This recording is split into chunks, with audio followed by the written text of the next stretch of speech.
Hello and welcome back to a album review of Scoring the End of the World by Motionless in White. I guess you could call this video Scoring the End of the World. Just like my Bad Omens, the Death of Peace of Mind album review, we're going to sit down, we're going to go through every song, and I'm just going to talk about them all. I'm going to give them a little bit of a rating. We're going to be starting off with the first song on the album, which is called Meltdown. It was a very explosive start to the album. The whole song had like a high velocity kind of feel to it. It was chaotic. We had like some sounds at the beginning which sound like a car driving around dangerously. The whole thing was just like, you know, everything just going to shit. I enjoyed the kind of Siri-esque automated voice telling us that we're all going to fucking die. I enjoyed the breakdown quite a lot as well. It was just like a very long, high, impactful breakdown. The bridge, let's say, kind of slowed it all down again, gave us like a bit of focus in what the album's going to be like. Something that you want to kind of like have at the beginning of an album, just to give you a real taste of what's to come for the rest of the songs. That is why I gave it an 8 out of 10. The next song that we're going to be reviewing is Sign of Life. I enjoyed the whole guitar riffs. They were very chunky. They were very Breaking Benjamin. And obviously the chorus came in and I was like, oh my God,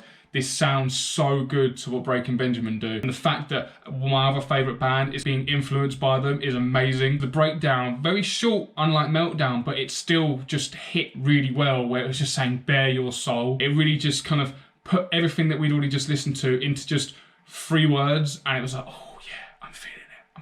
I think this was one of the first songs that had quite a lot of different change-ups, a lot of different vocal styles, especially at the end when he started kind of rapping in the outro. It just had like a really cool effect to it. But yeah, 9 out of 10. Now, Werewolf has seemed to have been highly rated by everyone, the band, the fans. It's very different to what they've brought out before. It's a very good way that they've incorporated like the Michael Jackson themes and just the 80s kind of like synthy vibes to it all. It shows that when they put their mind to a certain type of song or a certain genre of song, that they can actually do really well on it. It's good and I enjoyed it. I wouldn't say it's like the best song on the album. I love listening to it. I listened to like the whole chorus. I enjoy the song. It was also the first song on the album, or for a very long time, which actually had a solo. I love solos, and I've never really put Motionless in White as one of those bands that do solos, and you know what, it's a really fucking cool solo. Some of the things I didn't really like about the song was I didn't really like the whole very like low catchphrase throughout it, and I think the whole voice transformer werewolf bit was like a nod to the Michael Jackson Thriller song where he is a werewolf and they kind of have some like over narration, so I get that, but for me I just thought it was very like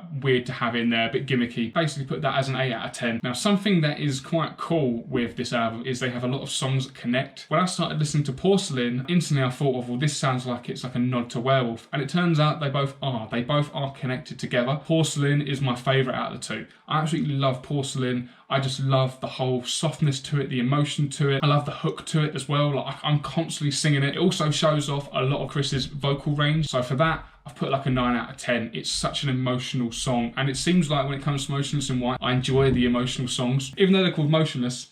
But yeah, I don't know. Let's move on. The next song on the album is Slaughterhouse. Now I love heavy songs. I love heavy screaming. I love it all. But now this song was special. I enjoyed the feature, even though I wasn't a massive like Brian fan. I've seen his name pop up everywhere now. I enjoyed the first breakdown and I enjoyed the second breakdown. It was really like chilling and piercing, especially in the second breakdown with that note where it's like, it was just an absolute joy to listen to. The whole capitalism like story behind it all, I just really enjoyed. And it was just like they held nothing back. They just said it how it was. It was brutal, it was aggressive, violent. I love that part of Motionless in White and they do it so well. If I haven't already said, 9 out of 10. This song next is probably the easiest one for me to talk about, and that is Masterpiece. And without trying to make too many puns in this video, I have to say this song was an absolute masterpiece for me. Now, a lot of people comparing it to Another Life, and Another Life is basically my top favourite Motionless in White song. Masterpiece, it's up there as well. I would not be able to tell you which one's better. We've got a lot of emotion behind it. The lyrics just seem so poetic to me.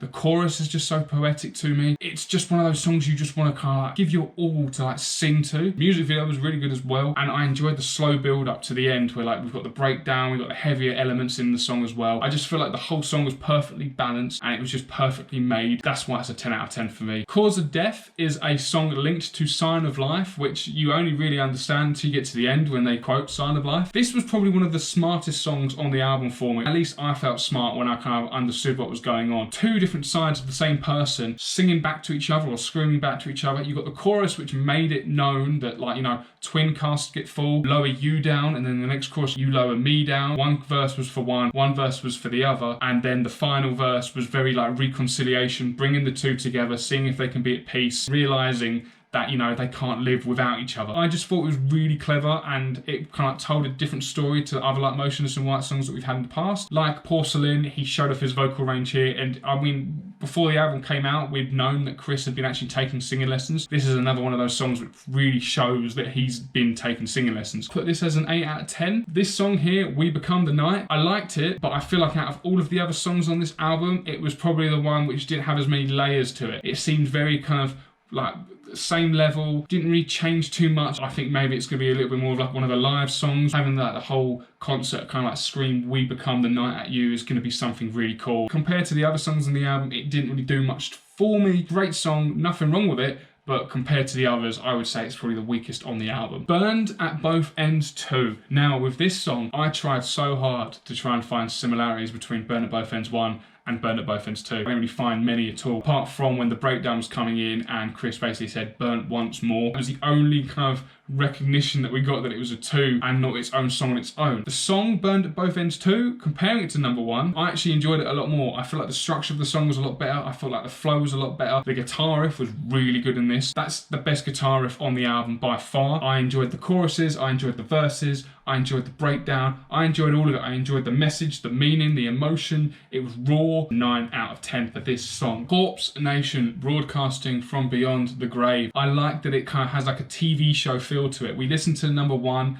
which was Death Incorporated, and it's like, oh, it's on again. What's this one called? Corpse Nation. Oh, I can't wait to listen to this. I enjoyed the vocals in it. I must admit, in the chorus, I don't really like the over-the-top Corpse Nation, the singing in the background, the backing vocals. I don't really like the whole Corpse Nation.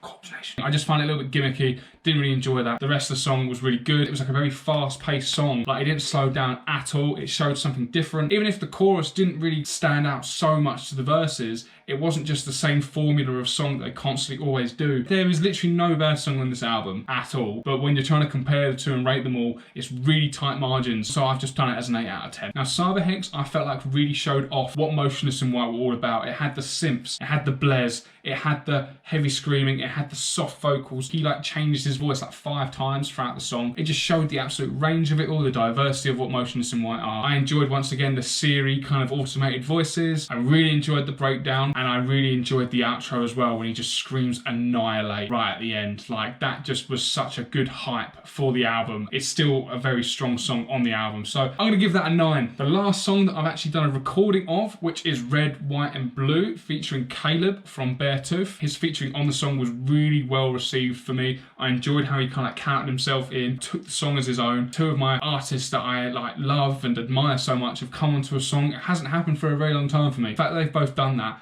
was brilliant. It's a very rocky song, which makes sense having Caleb on it. You know, I don't think any other song that Motionless might have done on the album, I don't think he would have fitted well into that type of song. Was this song made for him, or was this just like the best song to put him on? Is it like more of a live song once again, same as like We Become the Night? It had a little bit more to it than We Become the Night, but once again, getting the whole crowd to sing Red, White and Blue and having like a feature jump out on stage as well, I feel like that is more of a fun song to play live. 8 out of 10, still fucking solid song though. On to the last song on the album before my camera dies again for the 100th time. We're on to Scoring the End of the World. Straight away, we're gonna give that a 9 out of 10. I would say that like I didn't really get much Mick Gordon influence at all. I feel like there was more of like a Doom soundtrack influence in Meltdown than there was in this song. Clearly just been hidden in with everything else they do normally. The song was an overview of the entire album that we've already listened to. You could see it was like a finale, like a send-off to the rest of the album. And the fact it's called Scoring the End of the World and it's the last song,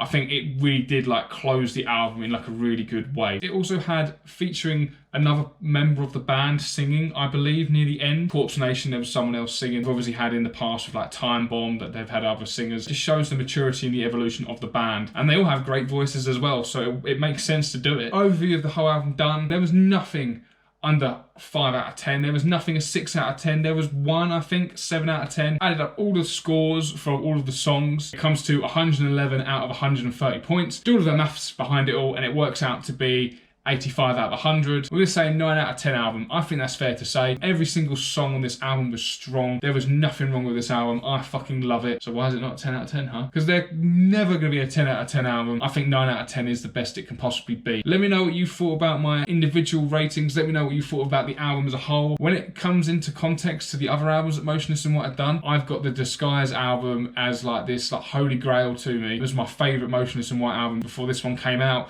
So I don't know, it might be quite fun to kind of go through all of the albums they've done and kind of pit them against each other and see where they all stand. Thank you very much for watching. I will see you in the next video real soon. See you later.